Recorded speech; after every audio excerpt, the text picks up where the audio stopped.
Kaninang alas 3, yung low pressure area na minomonitor natin sa loob ng ating area of responsibility ay huling namataan sa laing 275 kilometers kanluran ng Coron, Palawan. Nananatili pong mababa yung tsansa nito na maging bagyo at nakita din po natin na yung movement nito ay pakanluran or palayo dito sa ating kalupaan. But for today, magdudulot pa rin po ito ng mga pag-ulan dito sa area ng Kalayaan Islands. Kaya patuloy pa rin pag-iingat para sa ating mga kababayan dyan.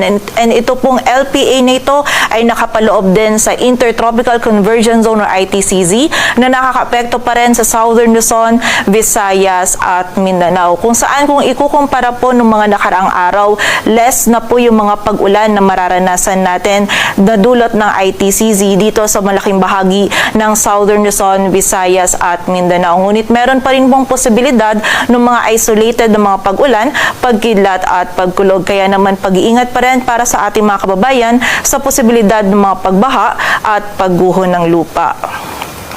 Samantala, yung northeast monsoon o amihan naman ay nakakaapekto pa rin sa extreme northern Luzon at magdadala pa rin po ito ng mga may hinang pag-ulan or pag-ambon sa area ng Batanes. And bukod po dito sa mga weather systems na ito, yung low pressure area na minomonitor natin sa labas ng ating area of responsibility, kaninang alas 2 ng umaga ay isa na pong ganap na tropical depression. Huli itong namataan sa layong 1,430 kilometers silangan ng northeastern Mindanao. Taglay po nito yung lakas ng hangin na 45 kilometers per hour malapit sa sentro at bugso ng hangin na umaabot sa 55 kilometers per hour. Ito po'y kumikilos pakanluran sa bilis na 15 kilometers per hour and sa kasalukuyan po ay wala pa itong epekto sa anumang bahagi ng ating bansa. So for today po at bukas or ngayong undas, ina-expect po natin most of the country makakaranas pa rin po ng less na mga pag-ulan, maliban na lamang nga po dun sa mga isolated